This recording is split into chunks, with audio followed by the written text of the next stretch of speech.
청사교회를 다녀간 후에 늘 마음의 고향교회 하면은 청사교회 생각이 납니다. 그 중에서도 마룻바닥 기도 참 전 둘러보면서 또 붙어있는 사진들을 보면서 무릎 꿇고 기도하신 예수님, 우리 믿음의 선배들이 무릎 꿇고 기도했던 그 아름다운 모습들이 제 마음속에 가득. 그런데 이제 삶의 환경의 습관이라는 게 우리가 의자 생활을 하면서부터 바닥에 앉아서 양반다리 하고 무릎은커녕 양반다리 하고 또 5분 10분을 지나면 다리가 저려요. 그래서 도저히 앉아있기가 어렵고, 그래서 음식점에 갈 때 어떤 집에 가면은 앉아서 먹는 데가 많아. 거기 가면 나 싫다. 의자 있는 식당에 가자.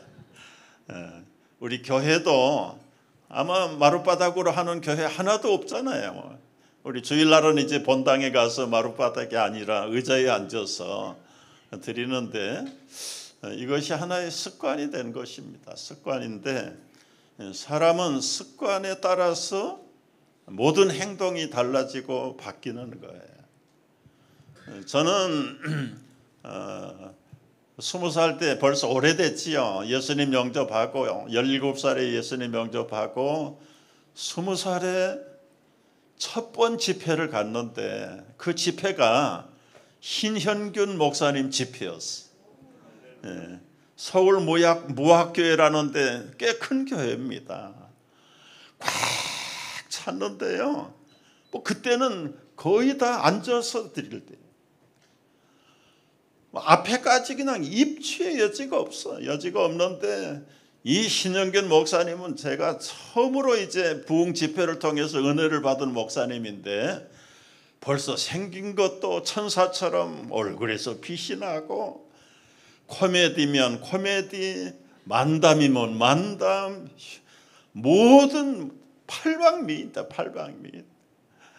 저는 뭐 조금도 흉내를 못 내는데 주님이 아니라 스님이 목탁 치고 불경하는 소리를 뭐 때려가면서 뭐 배꼽 을죠. 아마 그 수백 명 가운데 배꼽 잃어버린 사람이 여러 사람이 있을 거예요.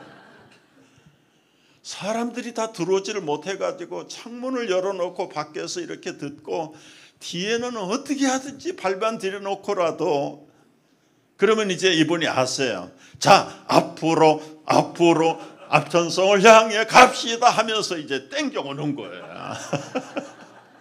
그러면 앉아가지고 앞으로 그리고는 또 한 10분만 있으면 벌써 꽉 차요. 뒤에 서 있는 사람이. 그러면 또 앞으로 한 설교하시는 가운데 한 5, 6번을 땡기는데 설 자리가 없어요. 앉을 자리도 없어요. 그런데도 땡기면 또 들어가고 땡기면 또 들어가고. 지금 같으면 아마 그렇게 안 할 겁니다. 그렇게 안 할. 그 생각이 나서 정말 간절하고, 새벽기도 가면 대개는 이제 교육과는 다 마룻바닥이었잖아요. 마룻바닥에 무릎 꿇고 앉아서 기도하고, 참 골방에 들어가서 기도하고, 산기도 댕길 때 기도원에 가면 다 소나무 밑에 앉아가지고 무릎 꿇고 기도하고, 참 얼마나 좋았는지 몰라요. 그러다가 이제 의자가 놓이면서 점점 무릎 꿇는 시간들이 없어져 가는데, 제가 2달 전에 우리 백 목사님한테 카톡했어요. 나 이번에 당진 동일교회 간다. 갔다가 전라도에도 한번 가봐야 되겠다 그랬더니, 목사님 우리 마룻바닥 기도에 와서 말씀해 달라고. 그때부터 마룻바닥 무릎 꿇고. 그래서 제가 우리 교회에서 의자에 앉아 있다가 새벽기도 시간에 내려와서 무릎을 꿇고 한번 훈련을 해본 거예요. 5분 지나니까 다리가 아파서 견딜 수가 없어. 이게 참 습관이다. 습관.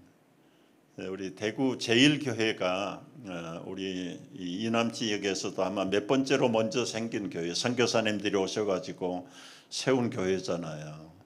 근데 아주 교회가 번창하면서 이제 컸는데 초창기는 아까 말씀드린 대로 다 방송 놓고, 그런데 이제 시대가 조금씩 변화되어 가면서 의자를 놓기로 아마 재직해서 결의를 한 것 같아. 그래서 의자 나무를 잔뜩 들여다놨는데 이 원로 어르신들이 절대 반대, 무엄하게 하나님 앞에, 살아계신 하나님 앞에 의자에 앉아가지고 예배를 드리는 게 그게 불경이다. 불경 안 돼. 너무 강력하게 반대를 하시니까 나무는 갖다 놨는데 작업을 못하는 거예요. 그래서 할 수 없이 마당에다가 1년 쌓아놨는데 비 맞고 자꾸 썩어갈 것 같으니까 교육관 한쪽에다 갖다가 다 집어넣어놓고 기회가 될 때마다 어른들에게 설득하는 거예요. 설득. 그런데 드디어 의자를 놨는데 7년이 지난 다음에 놓긴 놓는데 반만 달아. 그리고 앞에는 방송 놓고 원하는 사람은 방서에 가서 예배드리고 원치 않는 사람은 의자에 앉아서 예배드리자. 이 절충안이 7년 만에 결정이 됐어요. 그래서 이제 반쪽은 의자 놓고 반쪽은 방석 깔고 어른들은 대부분이 다 앞에 나와서 옛날 하던 습관대로 방석에 앉아가지고, 근데 시간이 한 달, 1년, 2년 지나는 사이에 점점 방석은 줄어들고 의자는 점점 많아지고 이상근 목사님 얘기가 15년 만에 방석이 완전히 사라졌다. 참 이게 무슨 죄는 아닌데 마치 습관이 달라지면 죄를 짓는 것처럼 생각을 해. 지금도 발이 저려가지고 어쩔 줄 모르면 차라리 의자에 앉아서 드리는 게 낫지. 근데 민족마다 이제 문화라는 게 다르지 않습니까? 미국 사람들은 남의 집에 갈 때 신발 벗으면 이건 굉장히 실례입니다. 발가락 냄새 나고 그냥 막. 그래서 절대로 남의 집에 가서는 신발 안 벗어요. 우리 이제 미국 뉴욕에 우리 이민교회를 큰 예배당을 하나 지어놓은 뉴욕 교회가 있어. 뉴욕 교회가 있는데 미국에 이제 맨하탄에 있는 목사님들이 그 교역자 협의회가 있어. 목사 연합회에서 다 모이면 몇백 명이 모이니까 아마 미국 교회는 그렇게 큰 교회가 없었던가 봐요. 그 뉴욕 교회를 우리 좀 빌려달라. 오케이, 쓰라고. 그 대신에 한 가지 조건이 있다. 그 조건이 뭐냐 그랬더니 강단에 올라갈 때는 반드시 신발을 벗어야 된다. 그러니까 이제 연합회 미국 목사님 총무가 편지를 보낸 거예요.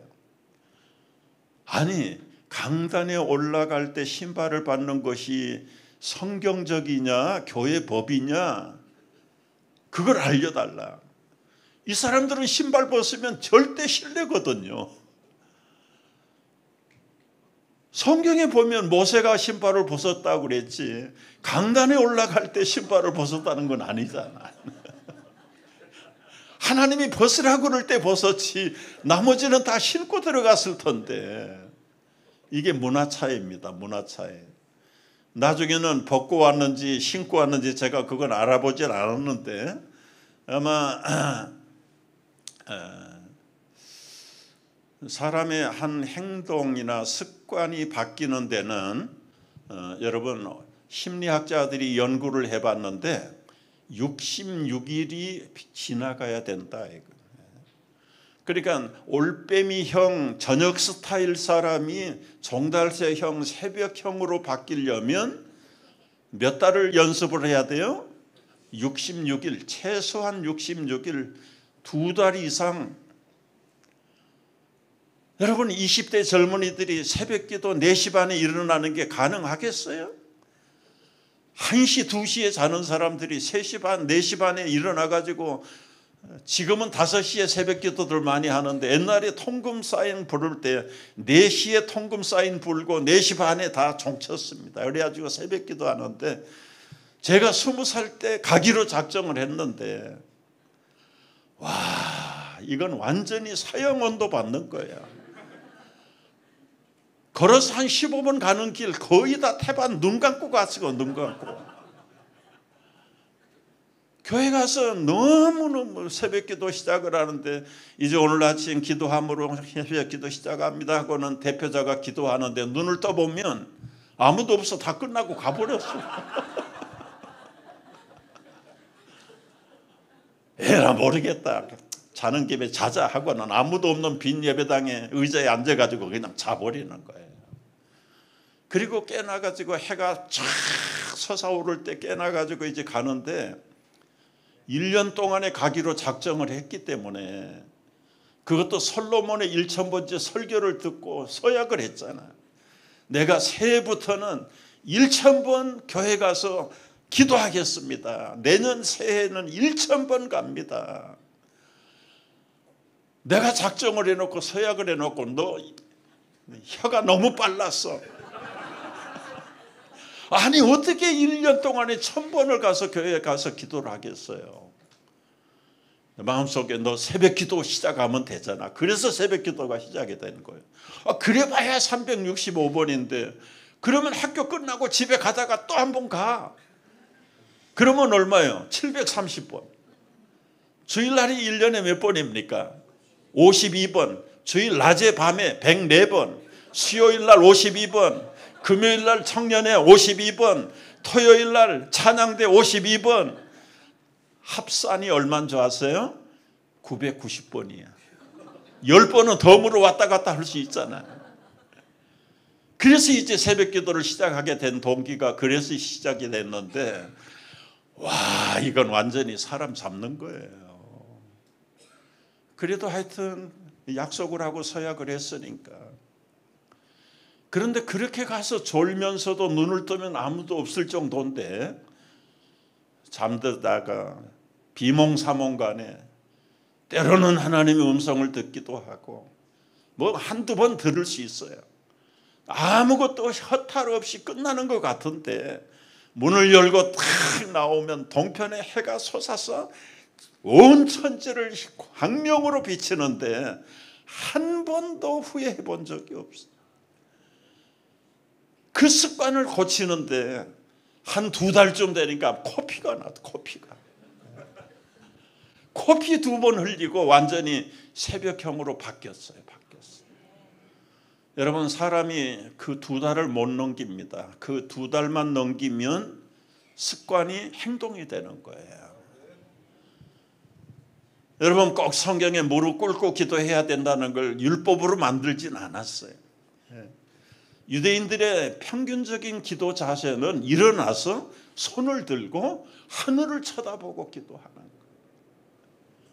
그런데 세리는 그냥 땅바닥에 엎드려 가지고 하나님 앞에 머리를 숙이고 감히 얼굴을 들지 못하고 기도하는 사람이 세리의 기도입니다. 어느 선교사가 아프리카에 이제 후임자로 간 거예요. 선배가 은퇴를 하고 후임자 독일 선교사가 아프리카의 교회 후임으로 갔는데 여러분 오늘 우리가 이렇게 만나게 된 게 얼마나 감사합니까? 하나님 감사합니다. 벌써 안고 숨을 쉬고 이렇게 감사한 날에 우리가 감사 기도부터 시작을 하십시다. 자 이제 기도하겠습니다. 그랬더니 모든 성도들이 딱 책상 다리를 하고 다리를 꼬더니 팔짱을 끼고 한 팔은 턱을 탁 그리고 눈을 감고 그렇게 기도를 내가 뭘 잘못 봤나? 그 다음부터 모든 기도 시간에 기도합니다. 그러면 아이들부터 어른들까지 너무너무 궁금해가지고 이 기도의 폼을 언제 누구에게 배웠어? 그랬더니 먼저 번에 선교사님은 기도를 우리에게 그렇게 가르쳤다는 거예요. 가르친 게 아니에요. 가르친 게 아니고 독일 선교사 목사님이 기도할 때마다 턱을 고이고 책상 다리로 눈을 감고 하니까 아 기도는 저렇게 하는 거구나. 이게 습관이라는 거죠. 습관. 우리 저쪽 사진 있잖아요. 저기 애기 엄마 안고 무릎에 앉아가지고 엄마가 마룻바닥에서 기도하는 거. 우리 한국 교회의 기도의 아이콘입니다. 기도의 아이콘인데 참 얼마나 뭐 저 때는 뭐 선택이 없었잖아요. 의자라는 게 없었고 선택이 없었어요. 그리고 절박하면 무릎을 꿇을 수밖에 없어요. 이 하나님 앞에 자기를 최대한 낮추는 거지요. 어른들 앞에 가서 뭔가를 좀 보고를 하거나 청탁을 하려면 당연히 무릎을 꿇고 자기 자세를 낮추고 어른 앞에 하나님 앞에 자기를 겸손하게 엎드리는 방법이 무릎 꿇는 길. 그래서 이 천주교의 신부들이 우리말로는 목사 안수를 받을 때 신부들이 그 안수를 받을 때는 땅바닥에 딱 붙어가지고 엎드려서 누워요. 누워요. 완전히 나는 하나님 앞에 죽음으로 내 삶을 바칩니다. 그래서 이 신부들 임직할 때 보면 전부 땅바닥에 누워가지고 그거는 참 좋다. 뻣뻣하게 살아가지고 있는 것보다는 나를 쳐서 복종시키고 내가 주님 앞에 내 정과 욕심을 완전히 죽은 자로 하나님께 바칩니다. 물론 그날만 그러는 것으로 끝나면 곤란하겠죠. 맨날 누워가지고 기어댕길 수는 없지만은 그러나 걸어댕길지라도 서 있을지라도 서서 기도할지라도 앉아서 책상에 앉아서 의자에 앉아서 기도할지라도 결국 우리 마음의 무릎을 꿇고 절대자이신 하나님 아버지를 바라보고 기도할 때 그 기도가 간절한 기도가 될 것이고 상달되는 기도가 될 것이고 응답의 기도가 될 줄로 믿습니다. 오늘 예수님이 무릎을 꿇고 기도하셨다. 습관을 따라서 무릎을 꿇고 기도하셨다. 그게 우리 성경에 읽은 골자의 핵심이. 그렇다면 그 무릎 기도의 영성이 무엇일까? 무릎 기도의 영성.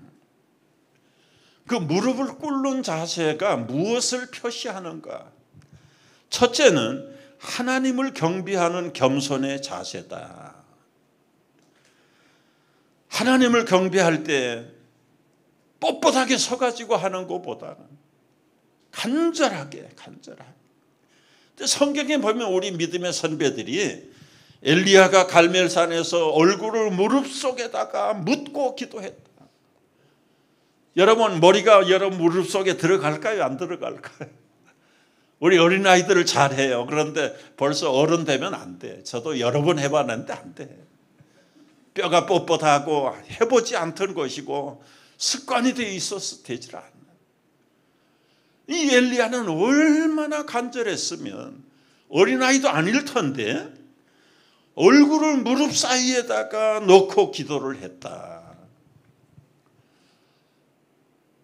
지금 아합과 그 악한 이세벨과 대결하는데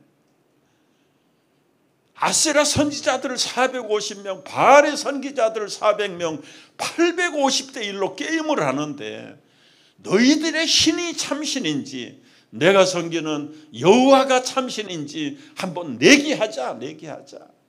1차전에서는 불을 내려와가지고 그 젖은 제단을 태워버려서 일방적으로 TKO로 이겼어요.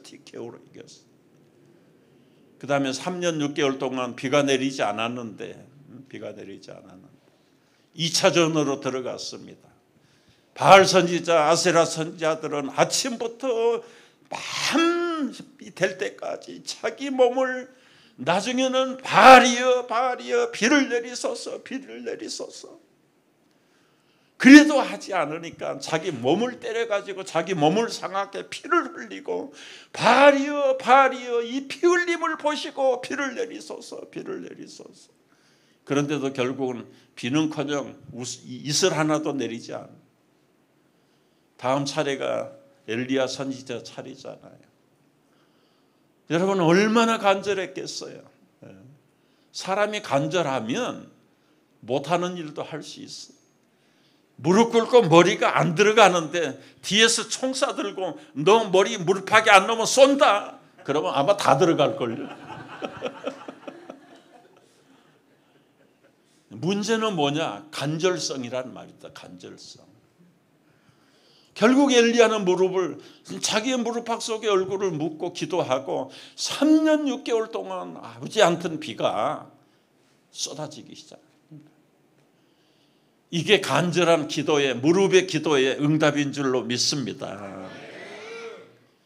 다니엘은 하루에 3번씩 무릎을 꿇고, 지금 다니엘을 쉽게 얘기하면 일본 시대에 총독 밑에 세컨맨이요, 세컨맨. 천황의 왕 다음에는 이 다니엘. 이게 포로 출신이 그렇게 하나님께서 키워준 거 아닙니까? 그러니까 이 정적들이 얼마나 많아요. 이 콧대 높은 원주민들이 포로로 끌려온 저체가 우리보다도 높은 자리에 올라가 있으니까 뭔가 끈아풀만 있으면 없애버리려고 하는데, 다 바알에게 무릎을 꿇도록 왕이 사인을 해가지고 공포를 했어요. 누구든지 바알 앞에 무릎 꿇지 않으면은 사자굴에 갖다 집어 던지겠다. 불구덩이 속에 집어 넣어버리겠다.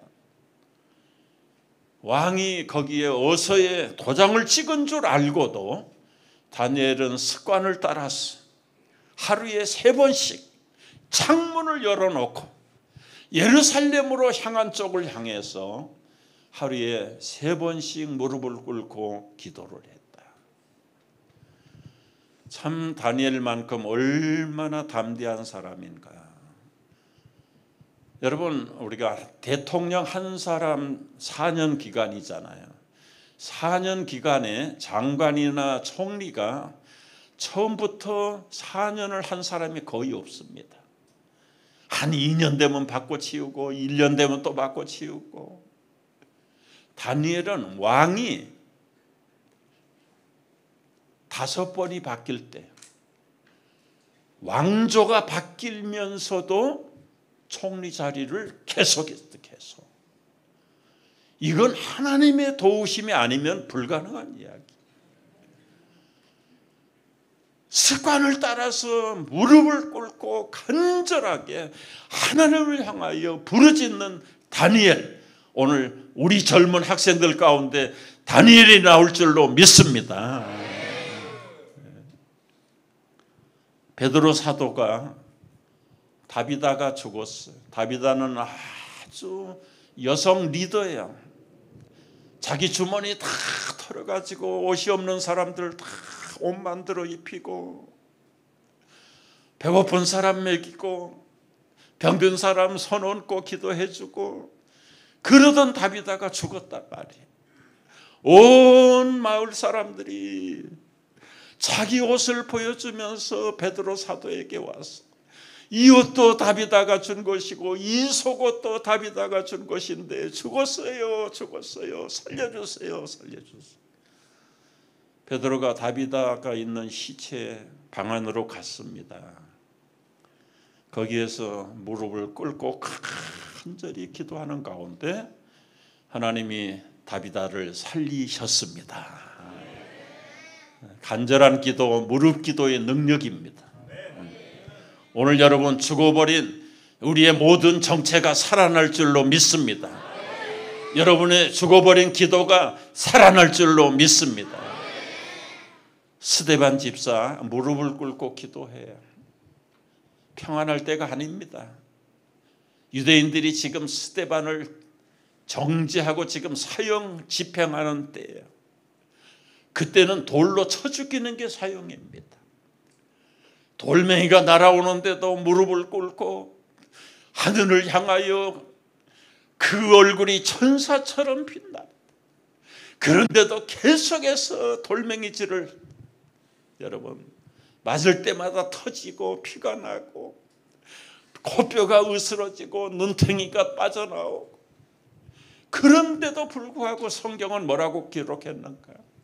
무릎 꿇고 서신 예수 그리스도를 바라보는 스데반 집사의 얼굴이 해처럼 빛났다. 해처럼 빛났다.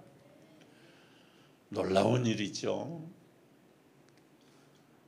바울 사도도 무릎을 꿇고 기도했습니다.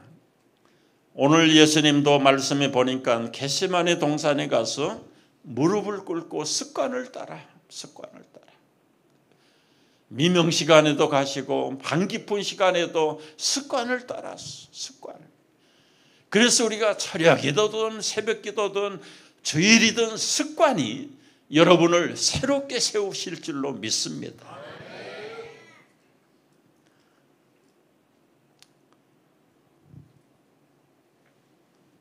저는 하나의 습관을 그때부터 기르자 예배 시간마다 의자에 앉았지만은 한 번도 이 등받이에다가 제가 등을 대본 적이 없어요. 20살 때부터 시작한 습관이 60, 70 그리고 또 하나 습관은 어떤 분의 설교든지 받아 쓰자. 저는 지금 받아 쓰는 노트가 아마 책꽂이로 하나는 될 겁니다. 하나는. 총신에서 신학교 공부할 때인데 이제 두째 시간이 끝나면 점심 먹기 전에 채플 시간이 있어요. 전교생이 강당에 다 모여가지고 예배를 드립니다. 예배를 드리는데 설교는 교수 목사님들이 하시기도 하고 서울이나 이 한국에 있는 유명한 목사님들을 모셔다가 우리 신학생들에게 설교해요. 그게 이제 일주일치가 쫙 나와요. 월요일 날, 화요일 날 누가 오고 쭉. 그런데 신학생들의 눈을 사로잡는 목사님이 오신다는 광고가 붙었어. 그 교회는 성동교회. 우리 여기 성동교회에서 성동교회는 지금 있습니다. 한국에 거기 모든 회의가 다 승습니다.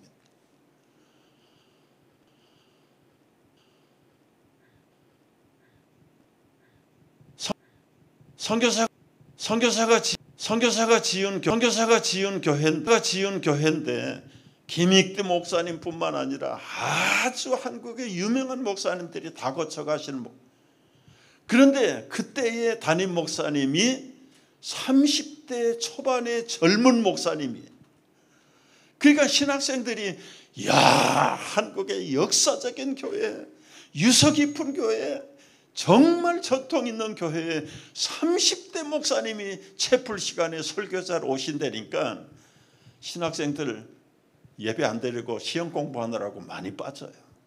그때는 꽉 찼어. 은혜 받으려고 그냥 탁 목사님 나오셨는데 한 5분쯤 설교가 시작됐는데 슬슬 다 도망가는 별로 그렇게 들을 게 없어. 저는 받아 쓰다가 며칠 쓰다가는 쓸 게 없는 거예요. 쓸 게 없어요. 그렇다고 마음속 실망은 했지만 어쩔 수 없다. 그리고는 그냥 너무 실망이 커가지고 그날은 채플이 끝났어요. 다음 날입니다. 다음 날 설교자로 우리 대학원 원장 총장이신 박윤선 목사님이 강단에 올라오셨어요. 강단에 올라오셨는데 이분은 연세도 많은 여러분 박윤선 목사님은 어떤 분이냐 창세기부터 요한계시록까지 커멘터리를 성경 해석을 다 해가지고 아마 이만큼 저수를 했어요. 60년대부터 70년, 80년, 90년, 2000년까지 거의 칼빈도 유명한 칼빈도 요한계시록 주석을 쓰지 못했어요. 근데 이분은 66권을 완전하게 7개국어를 하십니다. 7개국어. 히브리어, 헬라어, 라틴어에다가 독일어, 일본어, 영어, 중국어, 한국말, 네덜란드 말. 그래서 이 단어 하나를 가지고 7가지 말로 해석을 할 수 있는 분이고 그래서 이 한국교회의 목사님들 설교를 할 때는 교파를 초월해서 이 장로교회 목사님인데도 감리교회 침례교회 할 것도 없어. 박윤선 목사님의 그 커멘터리 주의서가 없는 목사님이 없어. 한국교회 목사님들의 설교를 완전히 가르치신 목사님이 있어. 그런 목사님이 올라오셔서 설교를 하시는데, 여러분 오늘 이 시간은 제가 어제 그 암흑의 승동교회 목사님에게 받은 은혜를 나누려고 합니다. 그리고는 50분을 어제 받은 은혜를 설교하는데요, 신학생들이 다 고개를 숙이고 저부터 그렇게 속으로 업신여기고 적을 것이 없는 목사님이었는데, 여러분 5살짜리가 나와서 하나님의 말씀을 전해도 겸손한 자에게는 은혜가 있습니다. 얼마나 부끄러운지 얼굴이 그냥 화끈화끈거릴 정도로. 자세가 중요한 것보다도 마음 자세가 더 중요하다는 사실을 말씀드리고 싶은 겁니다.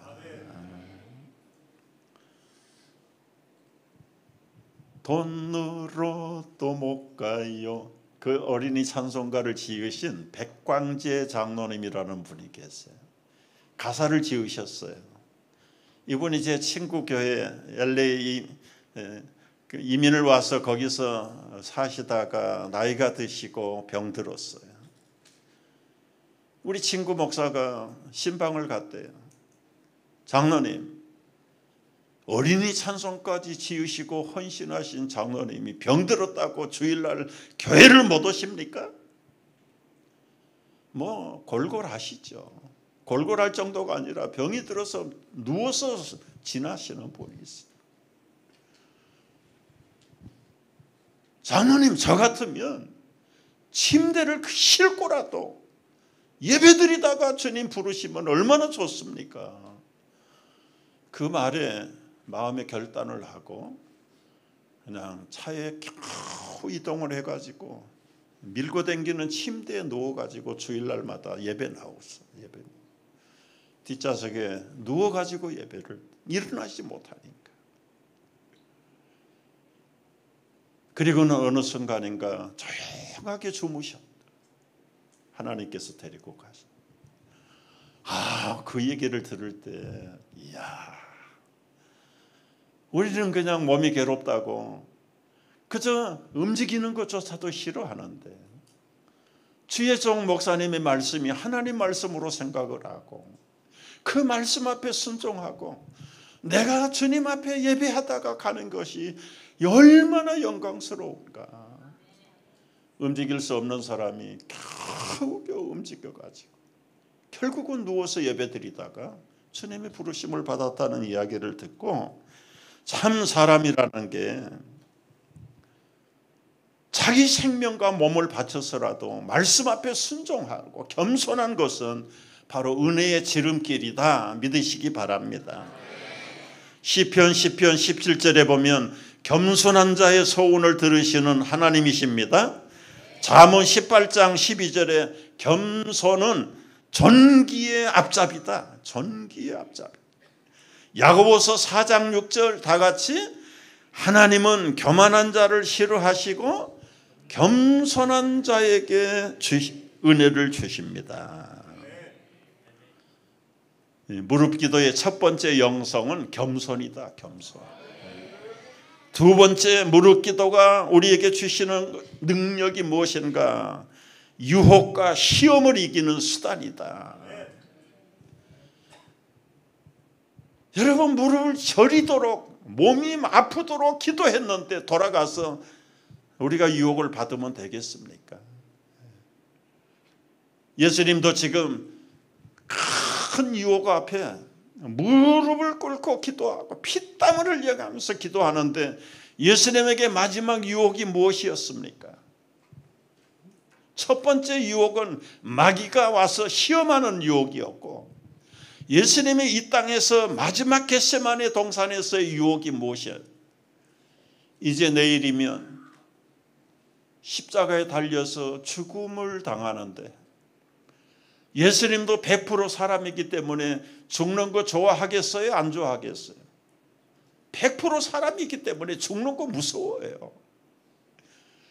그래서 하나님 아버지 앞에 기도하기 시작한 거예요. 아버지요, 이 죽음의 쓴 잔이 내게서 지나가기를 원합니다. 나 십자가 죽고 싶지 않습니다. 한 번 기도하고, 두 번 기도하고, 세 번 기도했다는 말은 1, 2, 3 딱 세 번 기도했다는 말이 아니고 정말 하나님께서 응답을 하실 때까지, 아버지 나는 죽기 싫어요, 죽기 싫어요, 무서워요, 무서워요. 아니, 하나님의 아들이 뭐 그렇게 무서울까? 아니요, 하나님의 아들 예수님도 우리하고 100% 똑같은 사람이에요. 물론 100% 하나님이시지만은 결국은 세 번 기도하고 너무너무 답답하니까 제자들 데리고 갔잖아요. 나 혼자 기도하기는 무섭다. 나를 위해서 좀 뒤에서 백기도를 같이 해달라. 그리고는 한두 번 기도하다가 너무 마음이 갈급하고 하나님이 원치 않는 기도라는 걸 알면서도 답답하니까 이 제자들이 나를 위해서 기도하나 안 하나 가보니까 베드로, 요한, 야고보는 쿨쿨 자고 있어. 얼마나 마음이 더 참 짠했을까요? 하나님, 나도 죽을 지경인데 나를 좀 기도로 도와달라는 저 세 제자들, 9 제자는 저 밑에다 놓고 왔어요. 일어나 기도해라. 나가 시험에 들지 않기를 위해서 나를 위해서 좀 제발 기도해다오. 기도해다. 또 나와가지고 아버지여, 나는 이 죽음의 순잔이 지나가기를 원합니다. 그래도 응답이 되지 않으니까 또 가보는 거예요. 깨어나는데 가보니까 또 자고 있어. 다시 돌아온 예수님, 마지막은 이렇게 기도해요. 이 죽음의 쓴 잔이 내게 지나가기를 원합니다. 그러나 아버지여, 내 원대로 마옵시고 아버지의 원대로, 아버지의 뜻대로 십자가에 박히면 박히겠습니다. 결단. 여러분, 기도의 응답이라는 것은 내 뜻을 이루는 것이 아니라 아버지의 뜻을 이루는 것이 기도의 응답인 줄 믿으시기 바랍니다.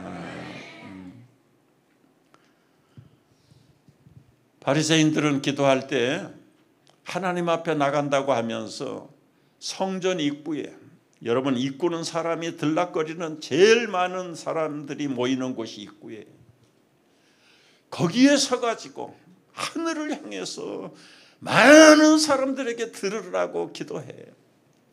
아버지여, 나는 일회에 2번씩 금식 기도하고, 율법에는 1번 금식하라고 그랬는데 자기는 2번씩이나 하고, 지금 이 기도는 하나님을 빙자해서 사람들에게 자기 과시를 하는 거예요.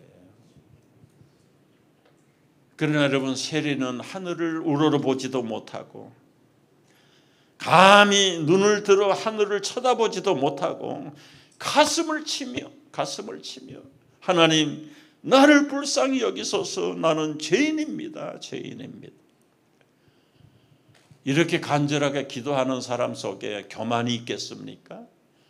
아버지의 뜻대로 되기로 결단하면서 피땀 흘려 기도하신 예수님의 기도는 자기 원한, 소원은 다 사라지고 내 생명을 빼앗길지라도 아버지의 뜻대로 되기를 원하시고 아버지의 소원대로 죽기를 원합니다.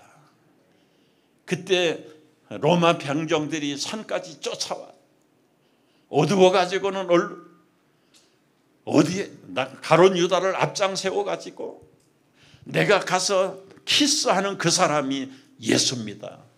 로마 군인들하고 짜가지고 너희들이 누구를 찾으러 왔느냐? 나사렛 예수를 잡으러 왔다. 예수님, 아까까지는 두렵고 무섭고 놀라웠는데 여기 있다. 내가 나사렛 예수다. 밧줄에 묶여가지고 그 시간으로 끌려가면서 날이 밝은 오전에 9시에 십자가에 못 박히고 12시에 운명하시고 오후 3시에 완전히 운명하신 다음에 십자가에서 내려오십니다. 여러분, 예수님도 죽고 싶지 않은 유혹이 제자들도 잠자고 싶은 유혹이 많지만 제자들은 그 유혹에 이기지 못하고 예수님이 선생님이 마지막 기도를 하는데도 쿨쿨 자버려요. 그런데 무릎을 꿇고 기도하신 예수님은 아버지의 원대로 자기를 내어 십자가에 만인을 위해서 속죄 제물이 되어주시. 자기 생명을 포기할 수 있는 결단이 바로 이 무릎을 꿇고 결단하면서 하나님의 뜻을 이루는 기도입니다. 여러분, 습관적으로 이제는 끊었다고 생각하는데 다시 또 재발하는 그런 여러분만이 가지고 있는 악습이 있어요. 악습. 남을 미워한다든지 남의 걸 훔친다든지 부정한 일을 한다든지 누구에게나 약점이 있지만 이 모든 약점과 유혹을 끊기 위해서는 정말 피땀 흘리기까지 기도하는 자에게는 하나님께서 역사가 일어나고, 무수하게 그런 사람 많아요. 예수 믿기는 믿었는데 집사가 됐는데 아직까지도 이걸 끊지 못하는 사람들이 있다.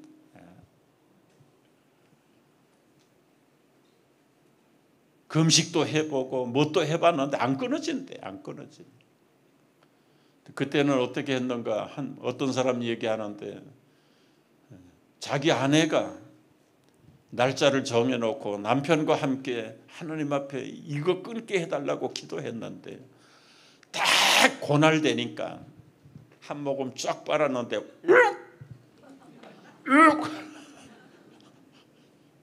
완전히 끊었어요. 생각만 해도 우역질이라.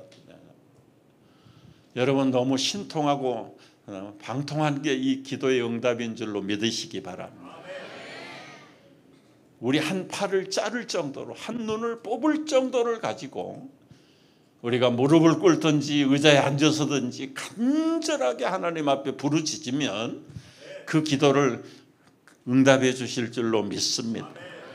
유혹에서 떠날 줄로 믿습니다. 우리의 범죄를 끊어버리실 줄로 믿습니다. 세 번째, 무릎 기도의 영성은 미래를 맡기는 겁니다. 미래를 맡기는 것.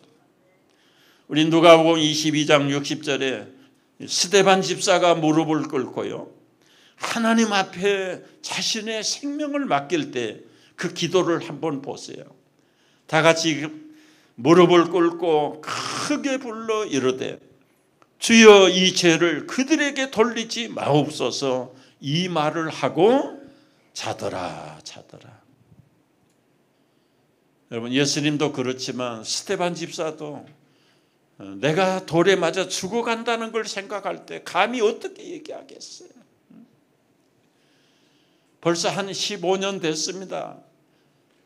미국의 저 서쪽에 오레곤이라고 하는 작은 마을의 대학에서 이 총을 들고 강의실에 뛰어 들어간, 그리고는 그 교수를 즉사시켜. 그리고 수업을 받고 있던 젊은 대학생들을 다 일으켰어. 아마 정신이 좀 미친 사람인 것 같아요. 총을 머리에다 대고는 대학생이 물어요. 당신 예수 믿어? 하나님 믿어? 예스! 뱀!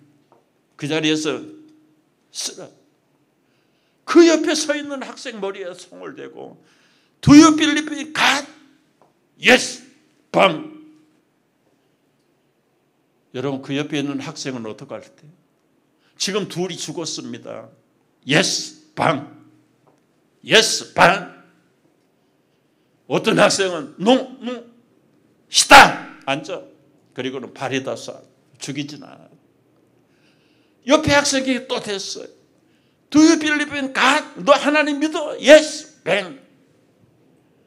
13사람이 한자리에서 차례대로 너 예수 믿어? 하나님 믿어? 안 믿습니다. 그러면 안 죽이는데 계속 10명이 죽어가고 12명이 죽어가는데 마지막 13명도 예스 해서 죽어요.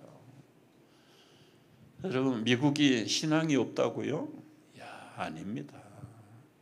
그 시골에 20대 초반의 젊은 대학생들이 13명이 그 자리에서 두르륵 갈기는 거 아니잖아요. 한 사람 한 사람 일문일답을 하고 예스 하면 쏘고 노 하면 안 쏘고.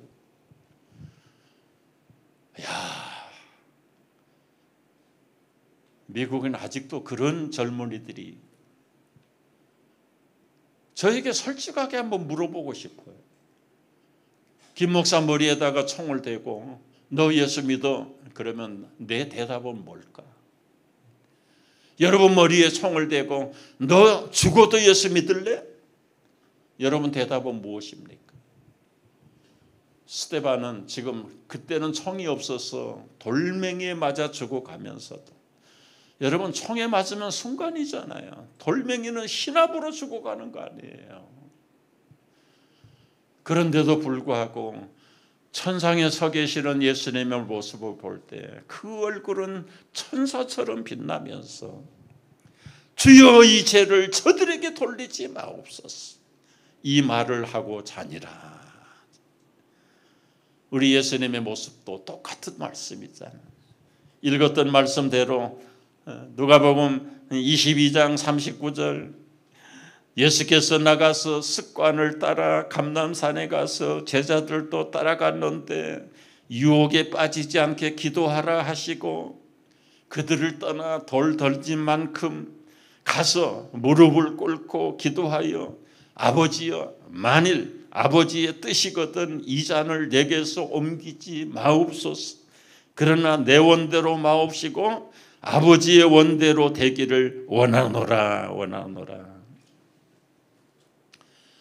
여러분, 이 무릎 기도는 하늘로부터 우리에게 이 땅의 미래까지 하나님께서 응답하시고 인도하시는 역사가 임할 줄로 믿습니다. 제 간증 하나 하고 마치려고요. 27살 때 1974년도 여의도에서 성령 폭발 대회가 있었어요.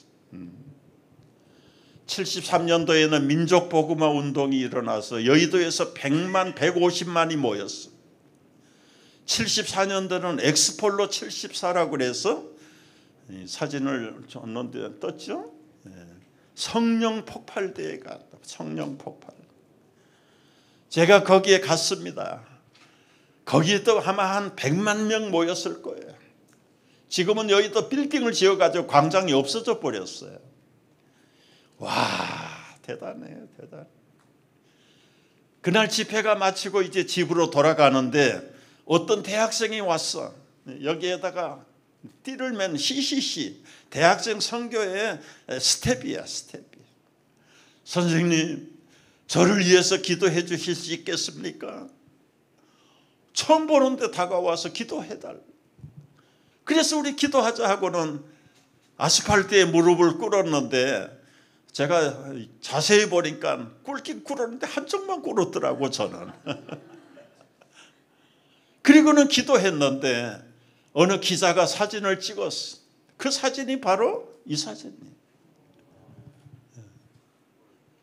그때 하나님께서 이 학생을 축복하셨기도 했지만 나에게 하나님께서 말씀하셨어.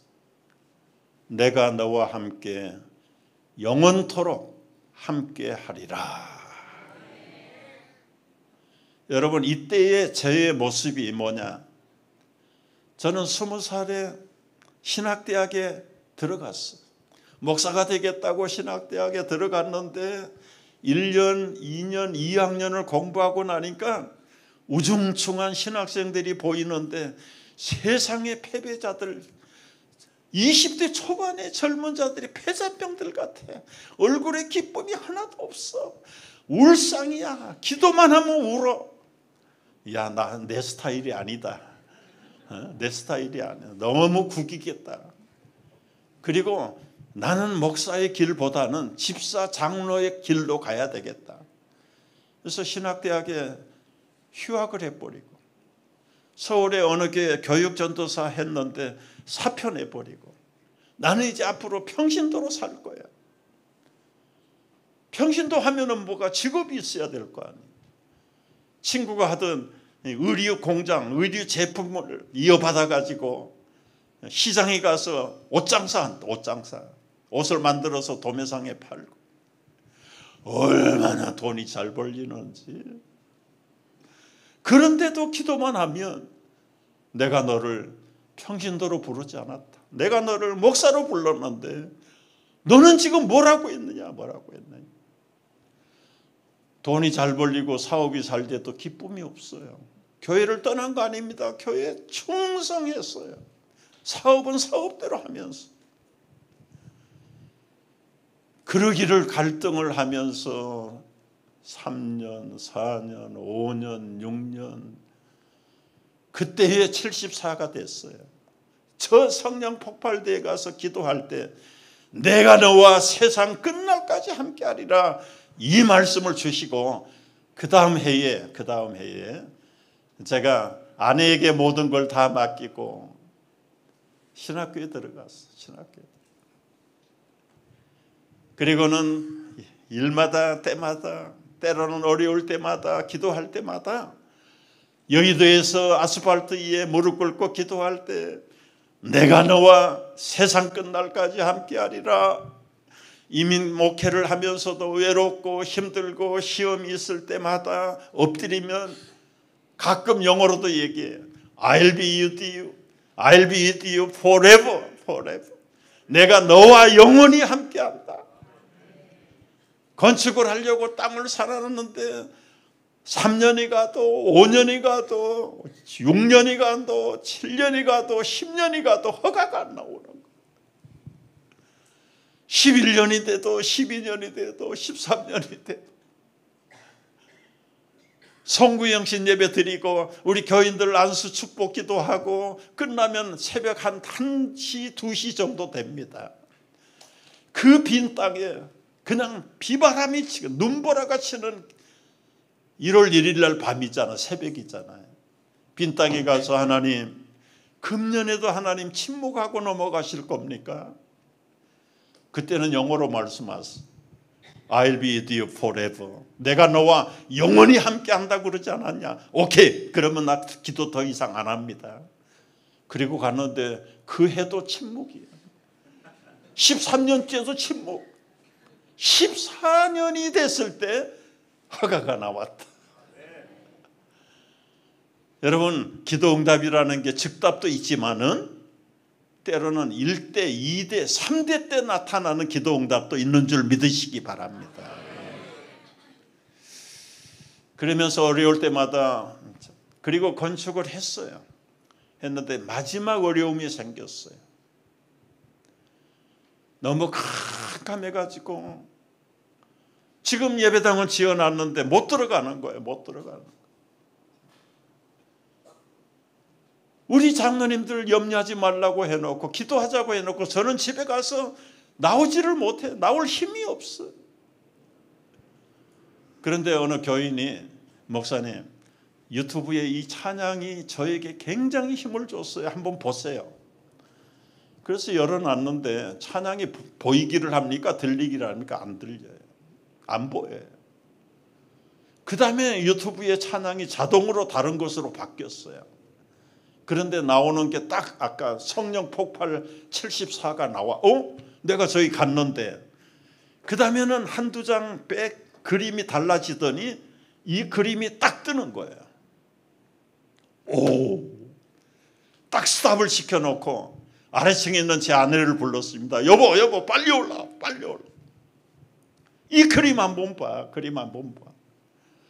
그때 저는 저 꽃남방 입고 제 아내 만나가지고 연애할 때 저 옷 입고 다녔습니다. 아내도 한눈에 알아보는 거다. 한눈에. 여러분 저는 저 사진이 찍힌 지 43년 만에 그날 처음 본 거예요. 와, 아내도 놀라고 저도 놀라고 그때 놀란 것보다 더 놀라운 것은 내가 너와 항상 함께 하신다는 하나님의 말씀이 더 크게 그 시간에 들리는 거예요. 아무 염려하지 마라. 염려하지 마라. 그 염려하고 얼굴이 까매질 정도로 염려했던 것이 다시 하나님의 음성이 들리면서 일주일 만에 깨끗하게 해결돼 버렸습니다. 내용을 다 구체적으로 얘기하려면 시간이 좀 걸려서 제가 간단하게만 얘기 드리는데, 그래서 이제 안 되는 게 불가능이 가능하게 돼 버렸어요. 근데 그 다음에 궁금증이 있는 거예요. 나를 찾아와서 저 기도해 달라는 저 대학생이 지금 살았을까? 죽었을까? 도대체 누굴까? 그래서 제가 유튜브에다가 SNS에다가 사진을 올렸어요. 누가 이 사람을 아시나요? 74년 전에 여의도 아스팔트 성령 폭발대에서 기도했던 이 대학생 지금 살았으면 아마 70세 정도 됐을 것 같습니다. 그리고는 CCC 출신 멤버들에게 다 개인적으로도 알아봐라, 찾아봐라. 그런데 2년이 가도 소식이 없어. 목사님 아마 천국에 먼저 간 것 같습니다. 그런데 작년 연말 때 또 생각이 나는 거예요. 그래서 또 한 번 올렸어. 그때는 페이스북에다 올렸어. 페이스북에다가. 누가 이 사람을 아시나요? 황 목사예요. 이분은 지금 엘살바도르에서 선교를 하고 있어요. 제가 20살 때 성령 폭발 때 목사님에게 기도받은 사람이 있잖아요. 알고 보니까 뉴욕에서 목회를 15년 했는데 이웃에 있는데 몰랐어요. 그러면 언제 뉴욕에 올 거냐? 아무 때 갑니다. 그래서 작년에 오라고 그랬어요. 작년인지 금년인지 봄인지 하여튼. 그래서 처음으로 50 몇 년 만에 만났어. 만나서 우리 교회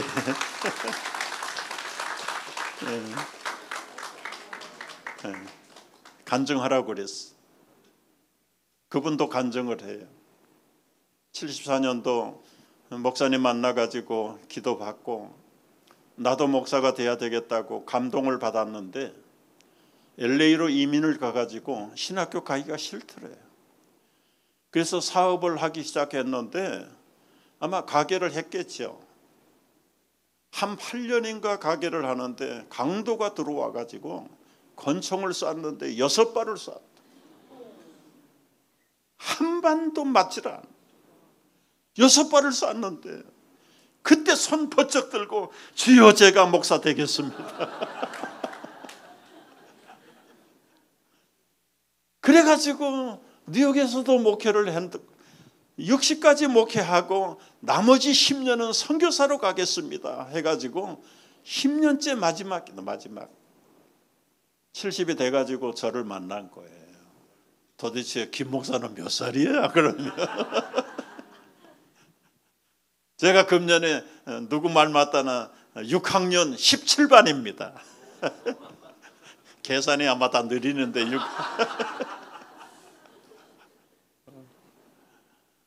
너무너무 두 사람이 감격을 해가지고 우리 교인들 새벽 기도하는데 우리 두 목사를 위해서 한번 축복하세요. 우리 한번 옛날 모습으로 한번 돌아가서 둘이 무릎 꿇고 기도합시다. 그래서 찍은 사진이 네, 젊었을 때는 고개가 많이 숙여졌는데 이 보니까 늙은 목사들이 뻣뻣해가지고 여러분